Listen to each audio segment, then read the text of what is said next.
Assalamualaikum warahmatullahi wabarakatuh. Kami dari kelompok 3 akan mempresentasikan yaitu prinsip dasar ekonomi dan keuangan Islam yang beranggotakan Puspita Indah Cahyani, Vicky Rosyadi, Putri Kusumawati, dan saya sendiri Alvindi Kumalasari. Di sini saya akan menjelaskan tentang prinsip dasar ekonomi dan keuangan Islam. Dalam ilmu ekonomi, aktivitas ekonomi muncul karena adanya keinginan dan kemauan dalam diri manusia. Hal ini dalam Al-Quran disebut dengan fitrah yang dihiaskan, yaitu hubbu asy-syahwat. Namun, syahwat pada manusia biasanya mengarah kepada keburukan, seperti yang dijelaskan dalam Al-A'raf ayat 81 dan An-Naml ayat 55, mengisahkan tentang kaum Nabi Lut yang lebih suka melampiaskan hawa nafsunya kepada sesama jenis. Lalu An-Nisa ayat 27 menggambarkan orang-orang yang cenderung mengikuti bahwa nafsu dan berupaya untuk berpaling dari Allah. Yang ketiga, Maryam ayat 59 menggambarkan suatu generasi yang mengabaikan kewajiban salat dan mengikuti hawa nafsu. Berdasarkan gambar syahwat di atas, maka diperlukan suatu cara pandang ekonomi dan bisnis yang bervariasi profetik. Contoh, ekonomi bisnis bersifat profetik dapat diambil dari istilah tijarah yang tersebut sebanyak 9 kali dalam Al-Quran yang bermakna berdagang atau berniaga.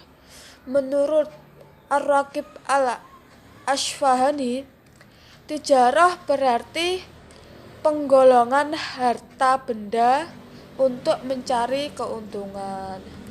Namun, paparan di atas belum mewakili kuatnya kandungan Al-Quran dalam bidang ekonomi dan bisnis.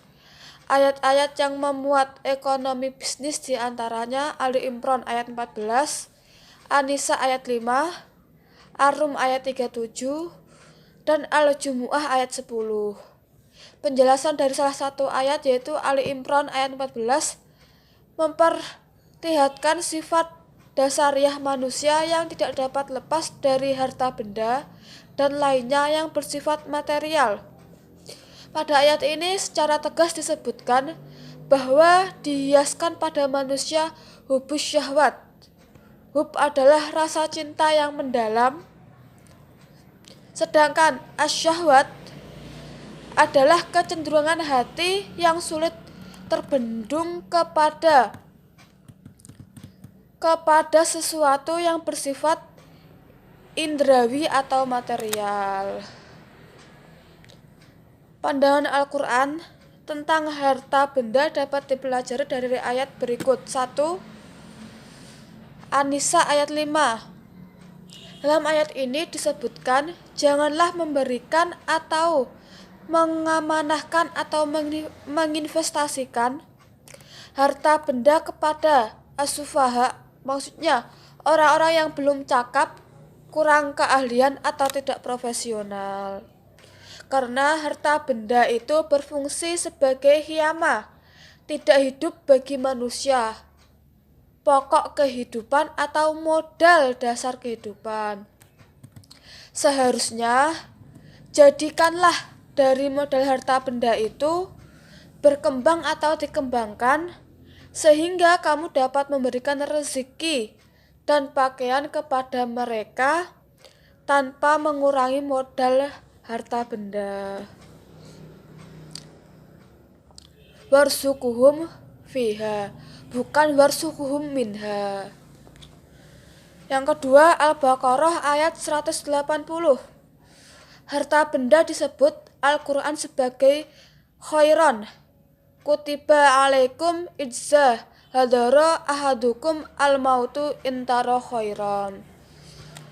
Ini membawa konsekuensi bahwa dalam upaya mencari atau berusaha mencari harta benda dan atau mengembangkan harus dengan cara yang baik. Hal ini ditegaskan lagi di dalam surat An-Nisa ayat 29.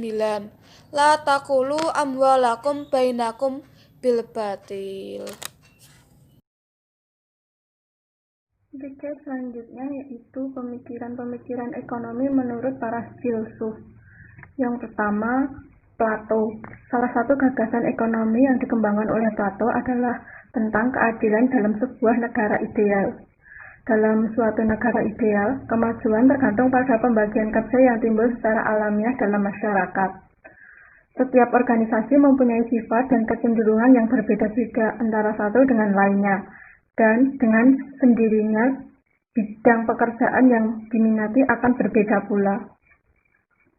Menurut Plato, terdapat 3 jenis pekerjaan, yaitu pekerjaan sebagai pengatur atau pengusaha, tentara, dan pekerjaan para pekerja. Bagi Plato, semua manusia itu bersaudara. Plato juga termasuk yang mengecam kekayaan dan kemewahan.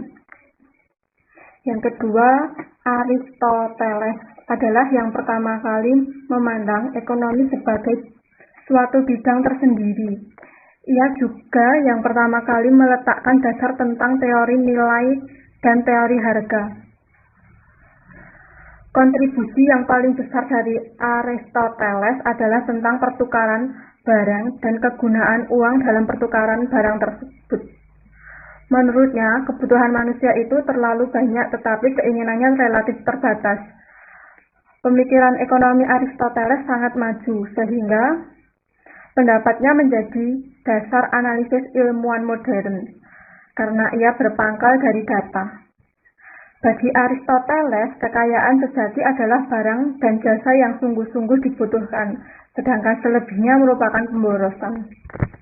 Yang ketiga yaitu Xenophon. Dalam karya utamanya yang berjudul On the Means of Improving the Review of the State of Athens, diuraikan bahwa negara Athena yang mempunyai beberapa kelebihan dapat dimanfaatkan untuk meningkatkan pendapatan negara.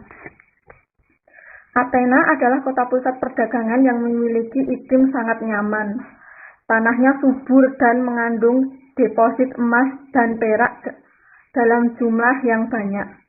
Dengan kelebihan ini, bagi Xenophon, Athena berpotensi untuk menarik para pedagang dan pengunjung dari daerah lain.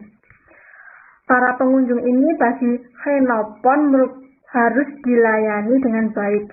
Semakin baik pelayanan, maka semakin banyak orang yang berdagang dan berkunjung.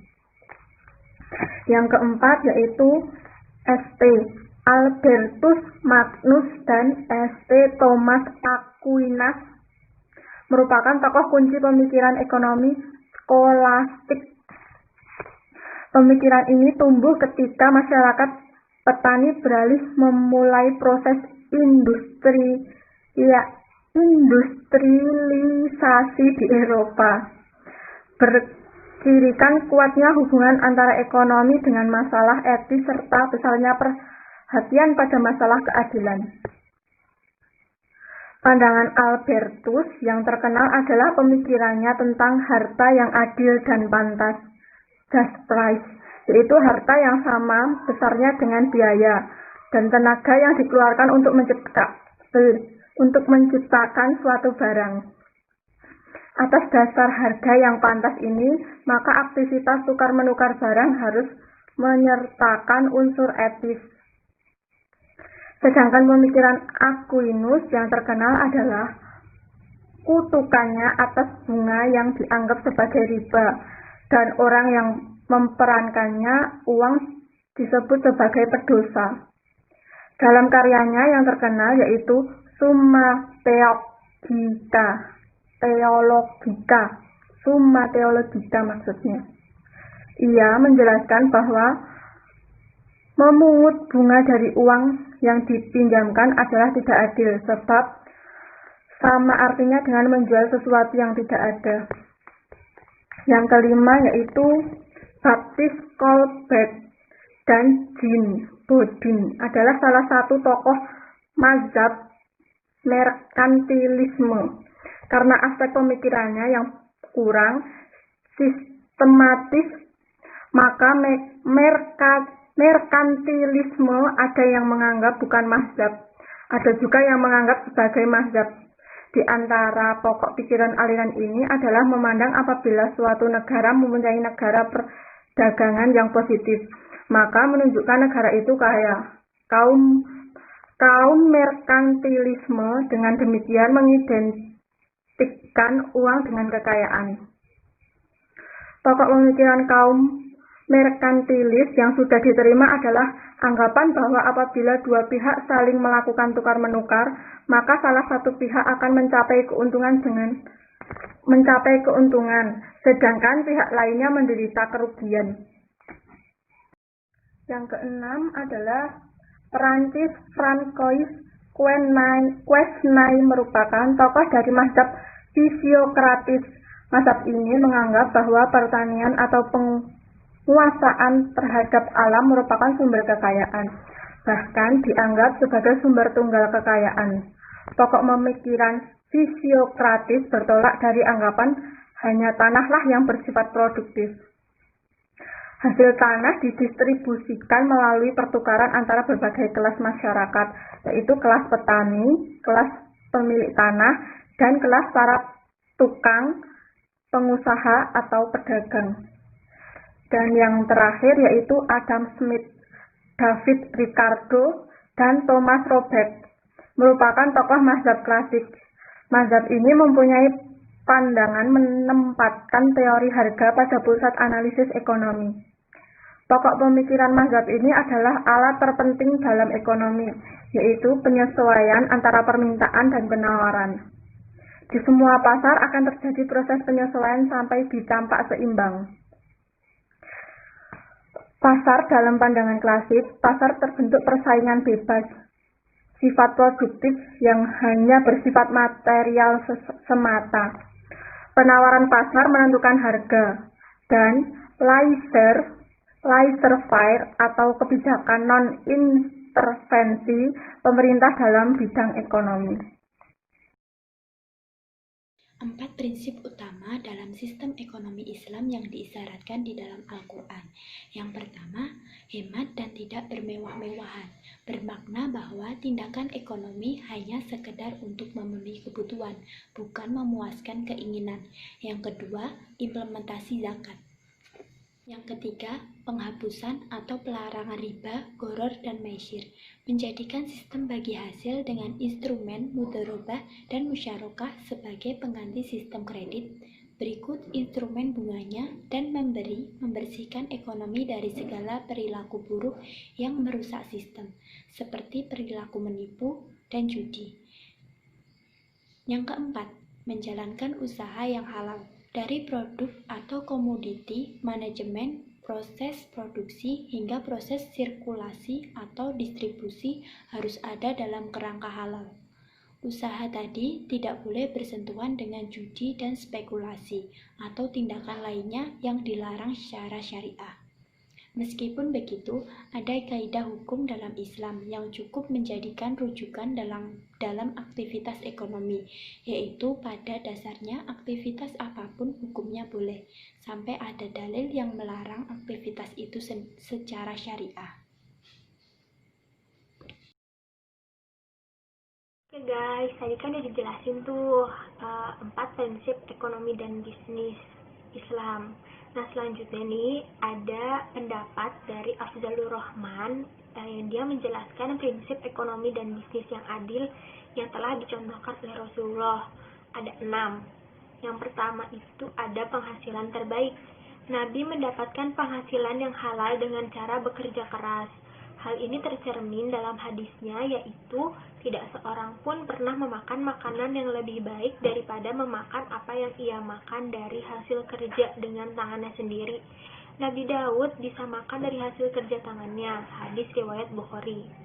Kemudian Siti Aisyah meriwayatkan bahwa Rasulullah SAW bersabda, hal-hal yang paling menyenangkan yang engkau nikmati adalah yang datang dari kedua tanganmu sendiri dan anak-anakmu berasal dari apa yang engkau hasilkan. Ini merupakan hadis riwayat Tirmizi, Nasai, dan Ibnu Majah. Kemudian, Nabi juga pernah bersabda bahwasanya berusaha mendapatkan nafkah yang halal adalah kewajiban di samping tugas-tugas lainnya yang telah diwajibkan. Ini merupakan hadis riwayat Baihaqi. Kemudian, suatu ketika Nabi SAW ditanya tentang pekerjaan apakah yang paling baik, beliau menjawab, pekerjaan seseorang dengan tangannya sendiri dan setiap jual beli yang mabrur.